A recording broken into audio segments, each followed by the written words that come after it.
Have you ever prayed and heard nothing back? Have you ever done the right thing, the kind thing, the faithful thing, and watched it go completely unrewarded? Have you ever looked at your life and wondered, where is God in all of this? You are not the first. This is the Book of Esther. God's name does not appear once in its pages, and yet every single page is soaked in His fingerprints. Pay close attention because you may be living inside a chapter just like this one. Generations earlier, the Babylonians had swept through Jerusalem, burning the temple, breaking down the walls, and dragging Israel's sons and daughters into captivity. Then Persia conquered Babylon, and now the Jewish people live under a third foreign empire, in a third foreign land, with no temple to worship in, no throne of David to look to, and no prophet's voice to guide them. They are not slaves, but they are not free. They are alive, but their identity, their faith, their very future hangs by a thread in a world that does not share their God. The year is around 480 BC. King Ahasuerus, known to history as Xerxes the Great, rules over 127 provinces, from India to Ethiopia. He is not a cruel king by ancient standards, but he is a proud one, a vain one, a man who confuses spectacle with significance. For 6 months, he throws a royal exhibition, a dazzling display of his power and wealth for every commander, official, and noble in his empire. And when that ends, he throws a 7-day banquet for every man in Susa, from the least to the greatest, in the enclosed garden of the king's palace. Wine flows without limit. The message is unmistakable. Look at what I have built. Look at what I rule. Look at me. Meanwhile, across the palace, Queen Vashti hosts her own feast for the women. On the 7th day, drunk with wine and bloated with pride, Xerxes sends a royal summons. Bring Queen Vashti before me, wearing her crown, so that I can display her beauty to my guests. But when the attendants deliver the king's command, Queen Vashti refuses to come. She will not be displayed like a trophy. She will not be paraded before drunk men as the crowning jewel of the king's collection. The king is both embarrassed and furious. He summons his advisors, experts in matters of law and justice. If this spreads, they say, every woman in Persia will think she can defy her husband. Vashti must be made an example. And so the king passes his verdict. Vashti is immediately stripped of her crown and never again to enter the presence of King Xerxes. The throne is vacant. The most powerful empire on earth needs a new queen. Then, the king's personal attendants propose, let a search be made for beautiful young virgins for the king. Let the king appoint commissioners in each province of his realm to bring all these beautiful girls into the harem of the citadel of Susa. And let the girl who pleases the king be made queen instead of Vashti. In a modest home somewhere in the streets of Susa, a young Jewish orphan girl quietly goes about her day, with no idea that the invisible hand of God is already in motion around her. Her name is Hadassah, but in the Persian world she'd grown up in, she went by her Persian name, Esther, a name meaning star, and she had no idea how fitting it would become. Both her parents were dead. She had lost them young. And in the ancient world, an orphan girl with no father and no husband was extraordinarily vulnerable, practically invisible, practically without a future. But she had Mordecai. Mordecai was her older cousin, a descendant of the tribe of Benjamin, whose family had been carried into exile from Jerusalem generations before. He was a man who sat at the king's gate, one of those quiet civil servants who kept the machinery of the empire running, noticed by no one important, powerful in no obvious way. When Esther's parents died, Mordecai didn't count the cost. He didn't weigh his options.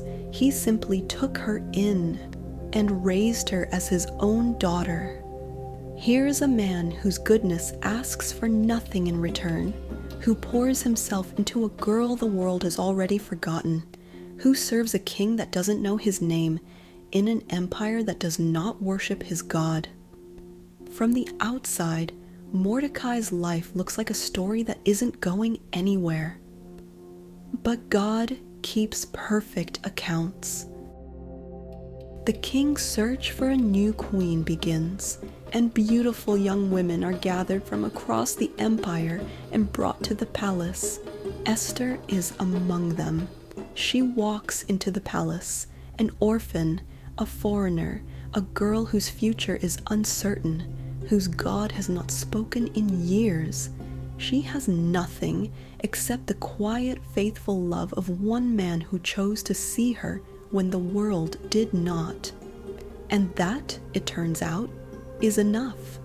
Because the same God who saw Hagar alone in the wilderness, the same God who saw Joseph in the pit, sees Esther. He has always seen her, and he is not finished. Inside the palace, the young women are to undergo 12 months of beauty treatments, 6 months with oil of myrrh, 6 months with perfumes and cosmetics before they are brought before the king. But something about Esther is different. The head of the harem, a man named Haggai, takes an immediate liking to her, not because she schemes or performs. He simply sees something in her. He assigns to her 7 maids selected from the king's palace and moves her and her maids into the rooms in the harem. He coaches her. He favors her without being asked. Another small mercy, another quiet hand. Esther had not revealed her nationality and family background because Mordecai had forbidden her from doing so. Not out of shame, out of wisdom, out of protection, because in this empire, being the wrong person at the wrong moment could mean death. And Mordecai has the instincts of a man who has learned to survive in exile. Esther carries the secret like a stone behind her ribs. And every day, faithful Mordecai walks back and forth near the courtyard of the harem to find out how she is faring. And when it is finally Esther's turn to go before Xerxes, unlike the other maidens, Esther doesn't choose for herself what she is to take or what was to wear to present herself before the king. She asks for nothing but what Haggai, the king's eunuch in charge of the harem, would suggest for her. And Esther wins the favor of everyone who sees her. The king is captivated. She wins his favor and approval more than all the other virgins. So he sets the royal crown on her head and makes her queen instead of Vashti. Celebrations ring through the palace. The orphan girl, hidden, displaced, secretly Jewish in the heart of a pagan empire, is now the Queen of Persia. We see the hidden hand of God at work in Esther's journey to becoming queen. The women brought in were all beautiful young virgins, yet the king could only be pleased with one of them, meaning their beauty, youth, and chastity got them in. But something special about the individual maiden was what was going to captivate to the king.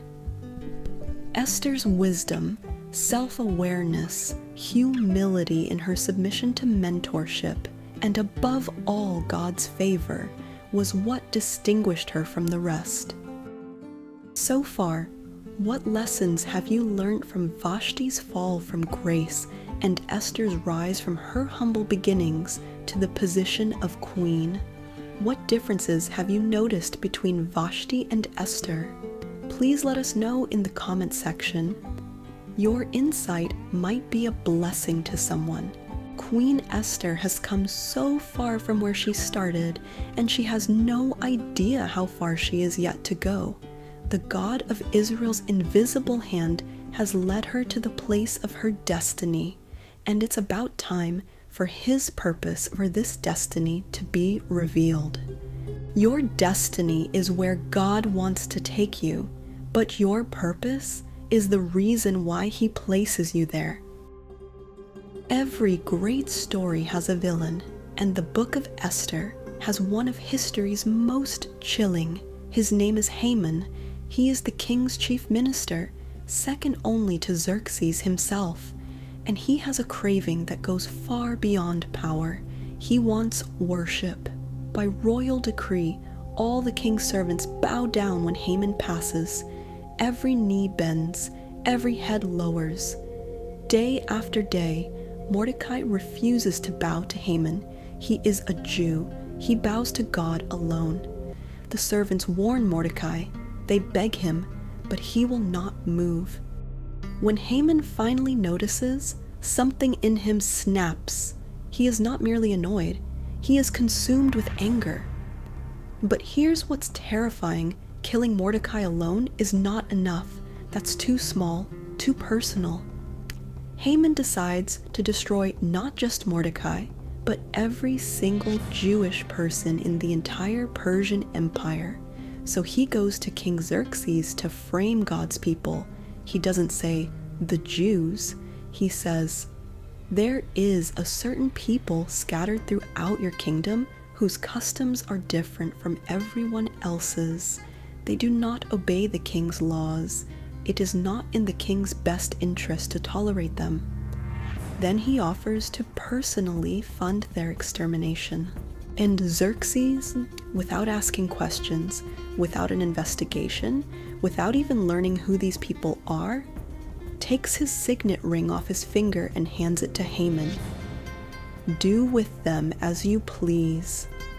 Letters go out to every province. On a single day, the 13th of the month of Adar, every Jewish man, woman, and child in the Persian Empire is to be killed, their property plundered, their memory erased. The date is chosen by casting lots. The city of Susa is thrown into confusion, but Haman and the king sit down to drink. When the decree reaches Mordecai, he tears his clothes, he puts on sackcloth, he pours ashes on his head and cries out in the streets, a bitter, a loud, anguished cry. Across the empire, Jewish communities are fasting, weeping, mourning. When word reaches Esther inside the palace, she is shaken to her core. She sends Mordecai clothes to replace the sackcloth. He refuses them. Through a servant, she asks what is happening, and Mordecai sends back a copy of the decree and a message that will change everything. Go to the king, beg for the lives of your people. But Esther sends a message back. She explains what Mordecai may not know. There is a law in Persia, unbreakable and absolute. Any person, man or woman, who approaches the king in the inner court without being summoned shall be put to death. The only exception is if the king extends his golden scepter, but he hasn't called for her in 30 days. She could die just for trying. And then Mordecai sends back words that have echoed across the centuries. Do not think that because you are in the king's house, you alone of all the Jews will escape. If you remain silent at this time, relief and deliverance for the Jews will arise from another place, but you and your father's family will perish. And who knows whether you have not come to royal position for such a time as this? not by accident, not by luck. Maybe, just maybe, everything that happened to her, every loss, every door that opened, every step that led her here, was preparation for this exact moment. God's divine hand, working behind the scenes for her salvation and the salvation of his people. Esther sends one final message back to Mordecai. Gather all the Jews in Susa. Fast for me. Do not eat or drink for 3 days. My attendants and I will do the same. And then, though it is against the law, I will go to the king, and if I perish, I perish. 3 days later, Esther puts on her royal robes. She doesn't just prepare herself spiritually in fasting. She is wise enough to also prepare herself physically, adorning herself to meet the king. She walks to the inner court of the palace. She stands where she can be seen. The king is on his throne, facing the entrance. He looks up, and the text says simply, "He was pleased with her." He raises the golden scepter. She approaches. She touches the tip of the scepter. She is safe, and before she even utters a word, Xerxes speaks first. "What is it, Queen Esther? What is your request? Even up to half the kingdom it shall be given to you." In times past, God used different ways to deliver his people. In Moses' time, he sent plagues and parted the sea. He raised mighty warriors in the times of the judges.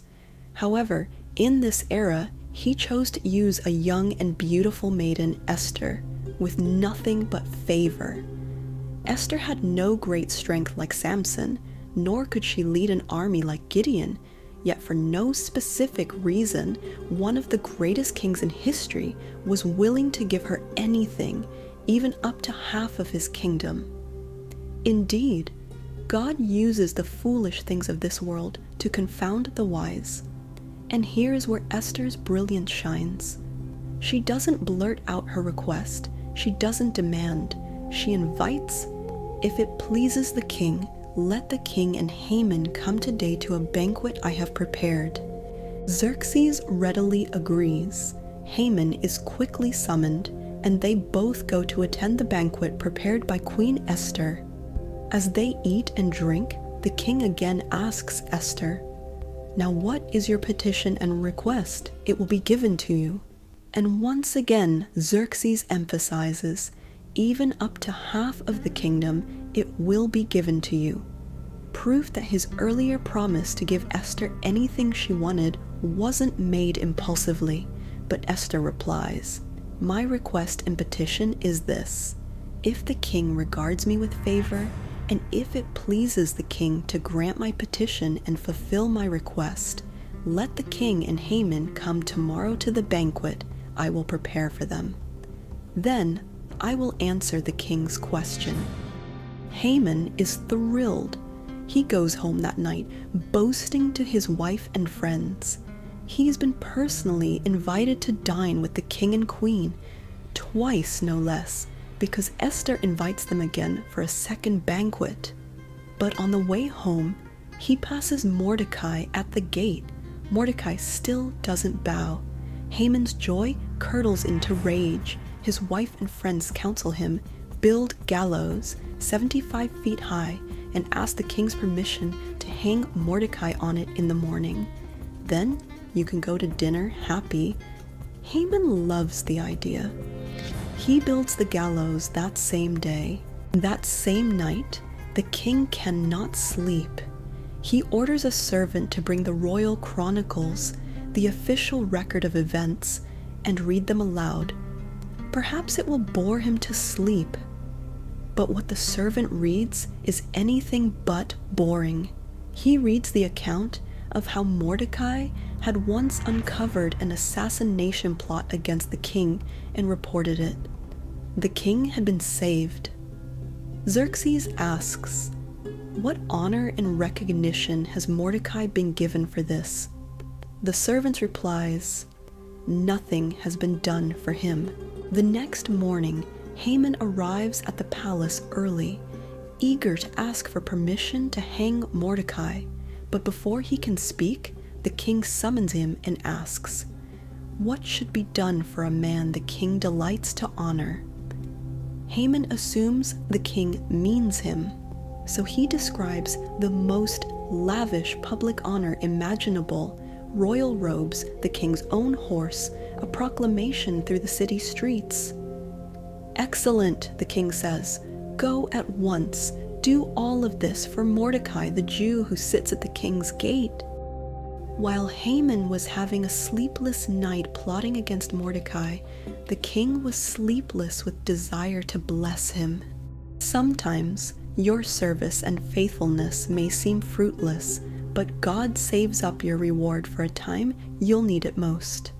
Never too late. And when it does come, it comes with interest, especially when we persist in faithfulness. And so, Haman's deepest desire and wildest dream is handed to Mordecai, executed by Haman himself. He places the king's royal robe on Mordecai and sets him on the king's horse. He leads him through the city streets, proclaiming before him, "This is what is done for the man the king desires to honor." Then Haman goes home, humiliated, and his wife and advisors whisper words that chill him. "If Mordecai is of Jewish origin, you will not prevail against him. You will surely fall."